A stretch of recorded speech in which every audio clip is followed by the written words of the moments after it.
Good morning class. Last lecture तक हम कुछ डेफिनेशंस देख चुके हैं। For example distance, displacement, origin, 1D, 2D and 3D। Now we will discuss about some further definition of speed, velocity, acceleration and uniform non-uniform motion and average speed. Okay, so we will start from speed.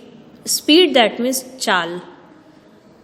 Speed और velocity को समझने से पहले आप लोगों को distance और displacement समझ में आना चाहिए। स्पीड जो है वो डिस्टेंस से रिलेट करती है। डिस्टेंस हम पढ़ चुके हैं कि total path length covered by a body, पूरे रास्ते द्वारा या किसी वस्तु द्वारा तय की गई पूरे रास्ते की लंबाई को हम दूरी कहते हैं। जब यही दूरी किसी पर्टिकुलर टाइम इंटरवल के अंदर कोई object equal distance equal cover करता है इक्वल टाइम इंटरवल में, तो उसे हम स्पीड कहते हैं। मतलब यहाँ पर आएगा स्पीड क्या होगा, डिस्टेंस अपॉन टाइम। कोई भी ऑब्जेक्ट कितनी डिस्टेंस कितने टाइम इंटरवल में कवर करता है वो उसकी स्पीड कहलाती है।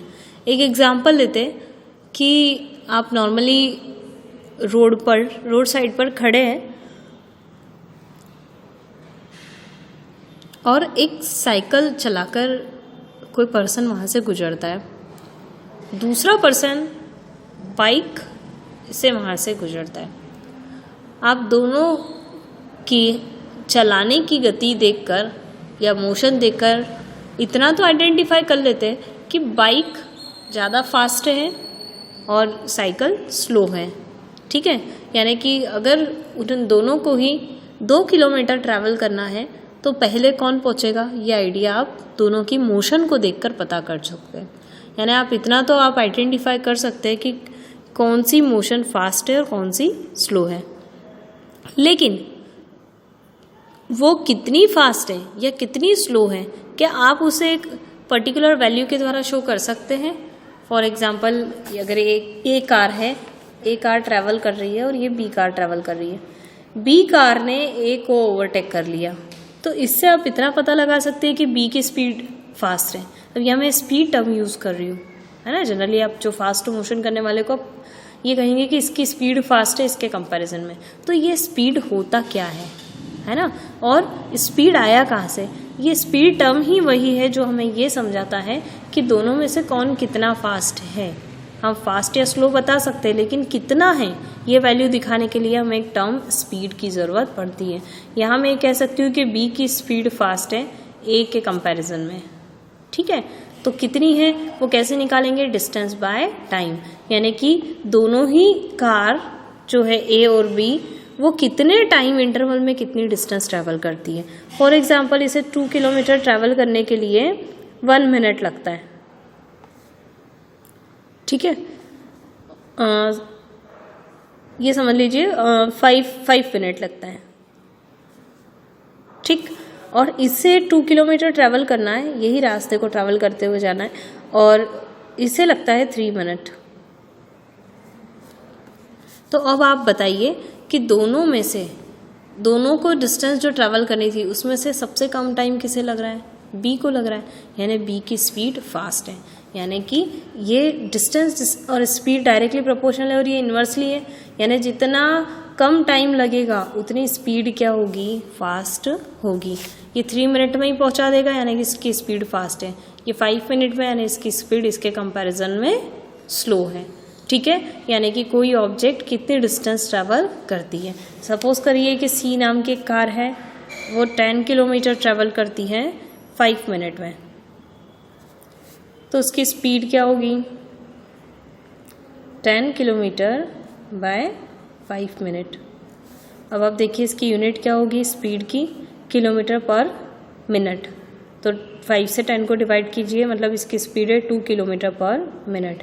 यानी कि हर एक मिनट में कितना ट्रेवल करती है, 2 किलोमीटर करती है। तो इससे आपको स्पीड की यूनिट भी समझ में आ गई। क्या होती है स्पीड की यूनिट, किलोमीटर पर मिनट है, या जनरली ऐसा यूनिट की बात करते हैं तो वो मीटर पर सेकंड होती है। ठीक है, उसी तरह इसका डायमेंशनल फॉर्मूले की बात करते हैं तो ये ऊपर किलोमीटर है मतलब L और नीचे टाइम है मतलब S यानी कि T। तो ये बनेगा इसका dimensional formula m0 L1 t-1। ठीक है, अब हम वेलोसिटी यानी कि वेग को डिफाइन करेंगे। तो जो चीज़ अपन ने डिस्टेंस में देखी वही अब हम डिस्प्लेसमेंट में देखेंगे। वेलोसिटी क्या होती है? Rate of change of displacement of body is known as velocity. किसी वस्तु में विस्थापन की दर को वेग कहते हैं। विस्थापन की दर या रेट ऑफ चेंज का मतलब होता है कोई चीज़ टाइम के रिस्पेक्ट में चेंज होती है, उसे हम कहते हैं रेट ऑफ चेंज ऑफ। ठीक है, ये वर्ड जहाँ भी आप सुने या हिंदी मीडियम में की दर मतलब आप समय के साथ किसी की तुलना कर रहे हैं या समय के साथ किसी को प्रदर्शित कर रहे हैं तो आप दर लगाएंगे। ठीक है, तो समय के साथ वेग में परिवर्तन की दर, और अपन कहेंगे रेट ऑफ चेंज ऑफ समय के साथ विस्थापन में परिवर्तन की दर वेलोसिटी कहलाती है, और rate of change of displacement of a body is known as velocity, यानी कि डिस्प्लेसमेंट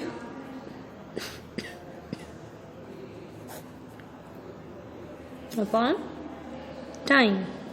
ठीक है, विस्थापन बटे समय। अब इसकी भी यूनिट क्या होगी? तो डिस्प्लेसमेंट हम लेंथ में मेजर करते हैं, यानी कि मीटर पर सेकंड, और किलोमीटर में है और मिनट में है तो आप किलोमीटर पर मिनट लगा सकते हैं। यूनिट इसका MLT फॉर्मूला क्या होगा? m0 L t-1 होगा। ठीक है, अब हम पढ़ेंगे एक्सेलरेशन। एक्सेलरेशन का मतलब होता है त्वरण। त्वरण क्या होता है कि जब ये वेलोसिटी है, ठीक है, मतलब अभी डिस्प्लेसमेंट का मतलब है कि आप किसी ऑब्जेक्ट को यहाँ से यहाँ तक ट्रैवल करवा रहे हैं, है ना। डिस्प्लेसमेंट मतलब शॉर्टेस्ट डिस्टेंस। इनिशियल पॉइंट ये है B पॉइंट, फिर देन नेक्स्ट पॉइंट है ये C, देन ये नेक्स्ट पॉइंट है D। तो ये जितना भी डिस्टेंस ट्रैवल कर रहा है, जैसे 2 किलोमीटर ट्रैवल किया 3 सेकेंड में, है ना, फिर फर्दर 2 किलोमीटर ट्रैवल किया 3 सेकेंड में या 4 सेकेंड में, तो जितनी भी शॉर्टेस्ट डिस्टेंस ट्रैवल करता जा रहा है जितने भी टाइम में, वो तो क्या कहलाता है? उसकी वेलोसिटी। अब त्वरण या एक्सेलरेशन क्या होता है कि इसे हम कहेंगे वेग में परिवर्तन दर, यानी change in velocity upon time. वेग में परिवर्तन बटे समय।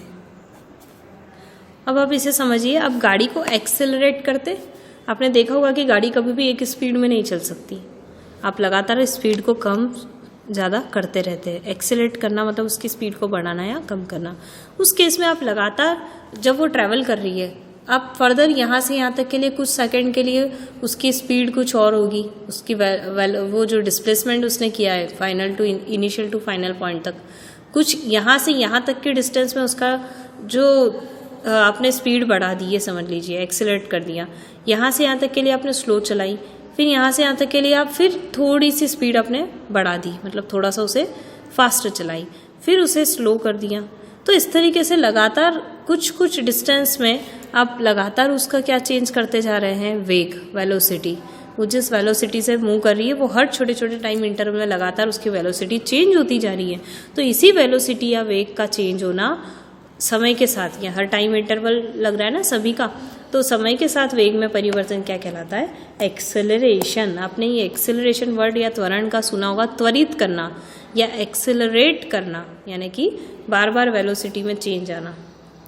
ठीक है, अब इसकी यूनिट क्या होगी?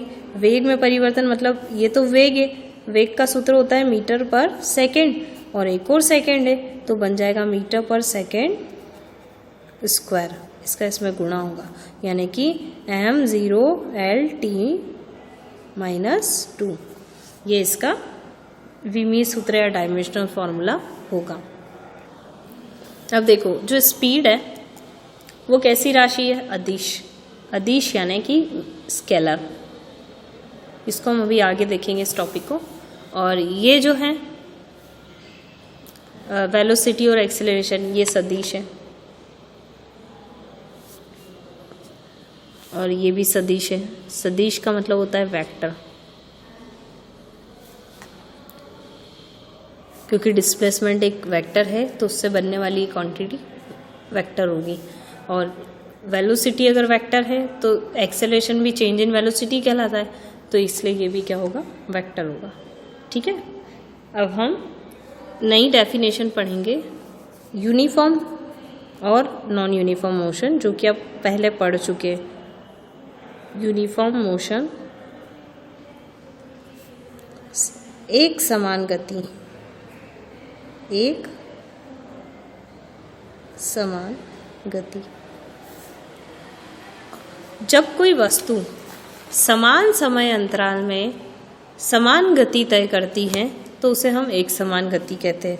मान लीजिए ये वस्तु है ए, समान समय अंतराल में, मतलब बी, बी से सी, सी से डी, ये इसका मान लीजिए 2 किलोमीटर है, ये 2 किलोमीटर है, ये भी 2 किलोमीटर है।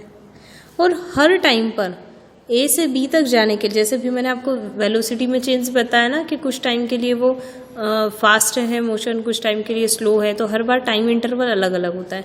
अब यहाँ देखिए आप कि ए से बी, बी से सी, सी से डी, अलग अलग टाइम, इन दोनों के बीच की डिस्टेंस क्या है? इक्वल है, 2 किलोमीटर 2 किलोमीटर 2 किलोमीटर। और हर टाइम ये ए है, ये इतनी एवरेज गाड़ी चल रही है, सपोज कर लीजिए एक जैसी स्पीड पे, तो जब ये एक जैसी स्पीड से मूव करेगा तो हर बार मान लीजिए 2 किलोमीटर ये 1 मिनट में पूरा करता है।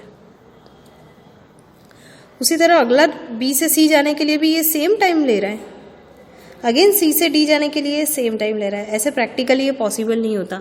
जब हम व्हीकल चलाते हैं ना, तो ज़रूरी नहीं है कि हम जो 2 किलोमीटर तक जितना टाइम हमने कवर किया, नेक्स्ट 2 किलोमीटर हम उतने ही टाइम में कवर करें। ठीक है, ऐसा नॉर्मली पॉसिबल नहीं होता। पर ऐसा कब पॉसिबल हो सकता है? जब इसकी जो स्पीड है वो हमेशा एक सी रहे। ठीक है, तो ए से बी के लिए अगर 2 किलोमीटर है तो हम ये कहेंगे कि ये मोशन जो है वो क्या होगी? इस कार की, ये मान लीजिए कोई कार है, इसकी मोशन क्या होगी? एक समान या यूनिफॉर्म मोशन कहलाएगी। क्यों? क्योंकि ये इक्वल टाइम में 1 मिनट 1 मिनट 1 मिनट यानी इक्वल टाइम इंटरवल में इक्वल डिस्टेंस कवर कर रही है, एक जैसी डिस्टेंस और एक जैसे टाइम में कवर करती है। तो इसे हम कहते हैं यूनिफॉर्म मोशन, एक समान गति। ठीक है, समान समय अंतराल में समान दूरी तय करना। अब हम पढ़ेंगे non uniform motion.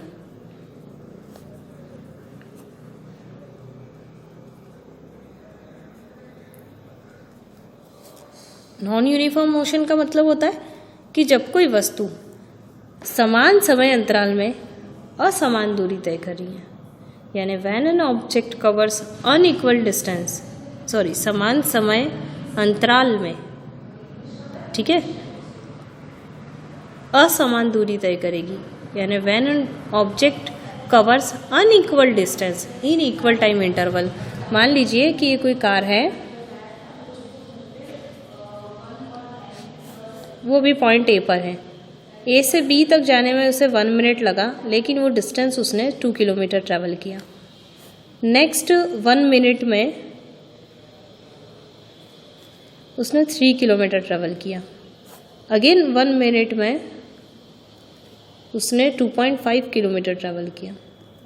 Next 1 minute में, यानी हर बार समय अंतराल बराबर है, ठीक है, लेकिन उसके द्वारा जो तय की गई दूरी है वो अलग अलग है। नेक्स्ट 1 मिनट में वो 4 किलोमीटर ट्रैवल करते हैं।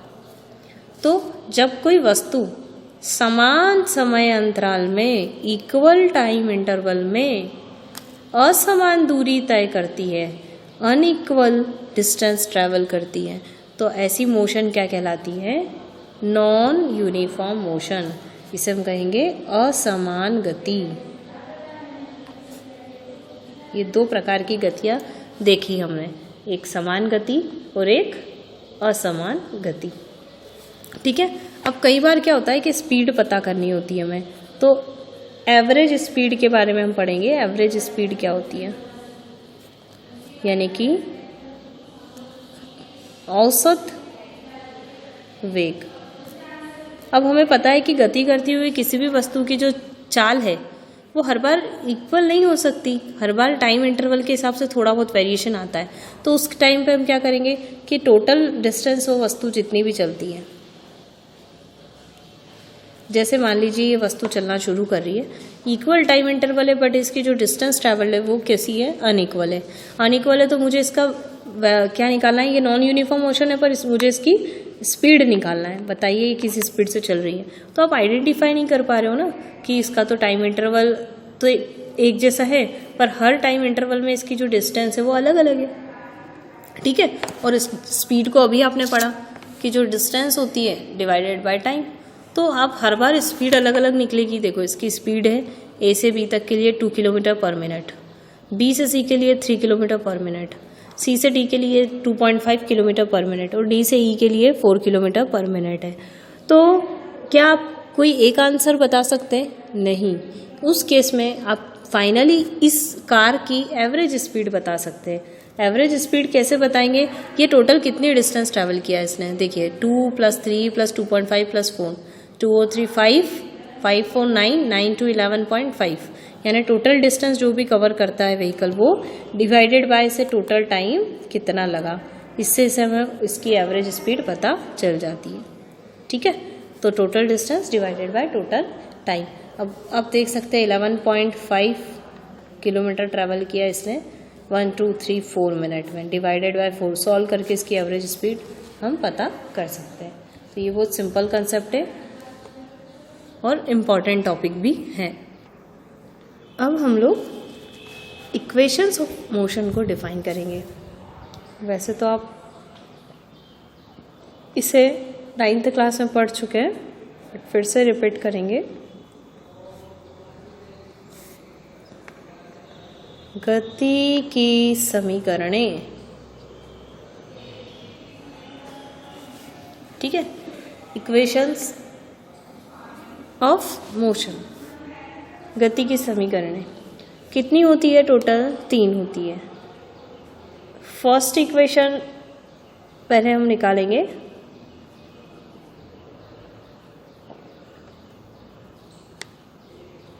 फर्स्ट इक्वेशन ऑफ मोशन है ना, गति की प्रथम समीकरण, टोटल 3 होती है, हम उसमें से पहली निकालेंगे। अब पहली समीकरण निकालने के लिए आप जानते हैं कि सबसे बेसिक हमें पता है कि ए मतलब त्वरण।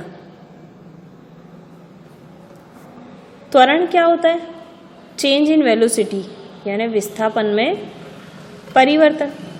तो अपन लिखेंगे change in velocity divided by time. Hindi में अगर देखेंगे तो विस्थापन वेग में परिवर्तन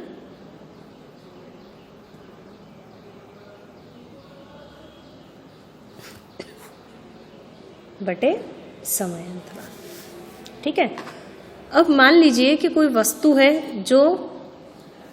जिसका प्रारंभिक वेग क्या है, u है, और वो इस प्रारंभिक वेग u है और मान लीजिए कि t टाइम तक वो ट्रेवल करती है और t टाइम के बाद उसका वेग कितना हो जाता है, v, यानी इनिशियल वेलोसिटी u है और फाइनल वेलोसिटी v है। प्रारंभिक वेग u और अंतिम वेग v है। u से v में उसकी वेलोसिटी चेंज हो जाती है, क्योंकि आपने देखा इनिशियल u थी और बाद में v हो गई। ठीक है, यानी वेग उसका बदल गया और कितने टाइम इंटरवल में, t में। तो इसका मतलब यह है कि वस्तु में त्वरण उत्पन्न हो गया, वस्तु एक्सिलरेट हो गई। तो एक्सिलरेशन क्या होता है, a = चेंज इन वेलोसिटी। अब जितना भी चेंज आया, मुझे पता है कि t के बाद वेलोसिटी बढ़ी है तो जो डिफरेंस आया इनके बीच का वो क्या होगा, चेंज इन वेलोसिटी या परिवर्तन कितना होगा, v - u। दोनों जो भी इनके बीच में जो भी चेंज आया वो वैल्यू हम लिखेंगे डिवाइडेड बाय t। टी का मल्टीप्लाई यहाँ कर दीजिए, a t equal to v minus u, तो u इक्वल टू ये u माइनस का इस तरफ आएगा तो प्लस का हो जाएगा, v माइनस ये a इंटू टी था, ठीक है। तो v इक्वल टू, हाँ आप एक काम करिए, ये u को इस तरफ भेज दीजिए, तो माइनस था तो इधर आके क्या होगा प्लस का, तो a t plus u equal to v, यानी v equal to u plus a t हो जाएगा। ये इक्वेशन आपकी फर्स्ट है, ठीक है। यानी कि किसी भी वस्तु का जो अंतिम वेग होता है, फाइनल वेलोसिटी, वो इनिशियल वेलोसिटी प्लस एक्सेलरेशन और उनमें जो चेंज आ रहा है वेलोसिटी में, उसके मल्टीप्लाई, टाइम इंटरवल के मल्टीप्लाई के इक्वल होता है। अब हम सेकंड इक्वेशन देखेंगे।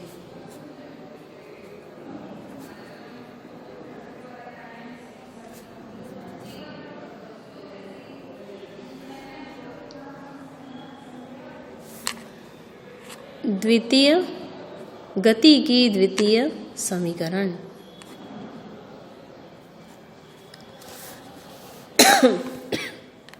द्वितीय समीकरण की बात करते हैं तो द्वितीय समीकरण हमें पहली समीकरण की सहायता से ही मिलेगी। कैसे? जैसे हमने पढ़ा कि चेंज इन त्वरण क्या होता है, ए होता है। अब यहाँ पर शुरुआत हम कैसे करेंगे कि वेलोसिटी में चेंज क्या होता है, यानी कि एवरेज वेलोसिटी मैंने आपको बताई थी कि बार बार किसी वस्तु के वेग में वो परिवर्तन होता रहता है टाइम के साथ, तो हम उसके लिए एवरेज वेलोसिटी फाइंड आउट कर लेते हैं। तो एवरेज स्पीड या एवरेज वेलोसिटी दोनों ही एक ही बात होगी यहाँ पर। तो एवरेज वेलोसिटी क्या होगी, एवरेज डिस्प्लेसमेंट अपॉन टाइम, ठीक है। अब एवरेज वेलोसिटी मतलब औसत वेग, क्या होगा औसत वेग, एवरेज डिस्प्लेसमेंट। अब देखिए एवरेज का मतलब होता है कि फाइनल जो भी होगा प्लस लास्ट में जो भी होगा, जितने भी वेलोसिटीज होती है हम उसको सम कर देते, जैसे भी मैंने लास्ट टाइम आपको समझाया था एवरेज स्पीड या एवरेज वेलोसिटी के बारे में, कि वो अलग अलग डिस्टेंस ट्रैवल कर रहा है या अलग अलग डिस्प्लेसमेंट ट्रैवल कर रहा है, तो हम सभी का सम कर देते हैं और उसका एक एवरेज निकाल लेते हैं। तो यहाँ पर भी दो वेलोसिटी है उसके पास, एक इनिशियल और एक फाइनल, और मुझे एवरेज निकालना है, तो इनिशियल और फाइनल दोनों वेलोसिटी का सम करके कितनी है टोटल, 2 से हम इसे डिवाइड कर देंगे, ठीक है। तो फाइनली एवरेज वेलोसिटी क्या आ गई, u प्लस वी बाय 2 हो जाएगी, ठीक है। अब हम क्या करेंगे, यहाँ पर वैल्यू पुट करेंगे। अब हम पहले ये देखेंगे कि औसत वेग क्या होता है, वेलोसिटी। तो हमें पता है कि change in displacement upon time है, तो change in displacement upon time मतलब डिस्प्लेसमेंट एवरेज वाला डिवाइडेड बाय 2, ये तो इसका सॉल्यूशन है। और एवरेज डिस्प्लेसमेंट मतलब एस को हम डिस्प्लेसमेंट बोलते हैं अपॉन टाइम, तो डिस्प्लेसमेंट अपॉन टाइम यानी चाहिए ये average displacement upon time s upon t किसके बराबर होगा, u plus v by t के। तो s upon t u plus v by 2। अब s अपॉन टी, यहाँ से v की वैल्यू हमें इक्वेशन नंबर फर्स्ट से मिल जाएगी। इक्वेशन नंबर फर्स्ट क्या है, v equal to u plus a t होता है, तो v की वैल्यू यू टी हम यहाँ रख देंगे, u प्लस ए टी, ठीक है। इस v की वैल्यू यहाँ पर हमने रख दी। अब ऐसा करने से s upon t u 2 times हो जाएगा, तो 2u upon a t by 2, s upon t equal to, इस 2 का दोनों में सेपरेशन होगा, 2u upon 2 plus a t upon 2, 2 से 2 कैंसिल हो गया, तो s upon t equal to u plus 1/2 a t. अब ये जो t है ना, इसका मल्टीप्लाई यहाँ होगा तो दोनों टर्म में होगा, तो s equal to u t plus half a t square. यही आपकी सेकेंड इक्वेशन है, जहाँ s डिस्प्लेसमेंट है, u इनिशियल वेलोसिटी है, t टाइम इंटरवल है, a एक्सेलरेशन है, ठीक है। अब हम लोग थर्ड इक्वेशन फाइंड आउट करेंगे।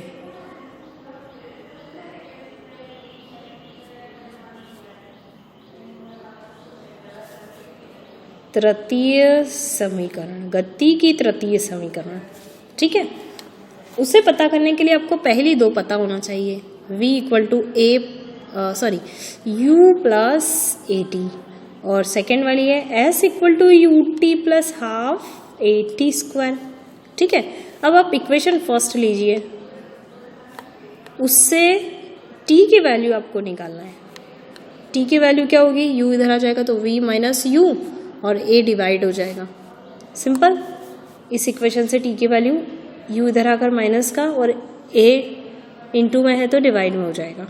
ठीक है, तो ये t की वैल्यू जो निकाली है वो इक्वेशन नंबर सेकंड में रखना है। ठीक, तो putting value of t in equation 2, ये आपकी इक्वेशन फर्स्ट थी, इक्वेशन 2 में रखेंगे तो s equal to u t plus half a t square, s u और t की वैल्यू रखेंगे v minus u upon a plus half a, t की जगह v minus u upon a का होल स्क्वायर। ठीक है, नाउ s इक्वल टू, इसको solve करेंगे तो ये जो u है, u का मल्टीप्लाई अंदर हो जाएगा, u v minus u square plus half, ये होल स्क्वायर है तो half a v minus u का होल स्क्वायर और ए का भी होल स्क्वायर।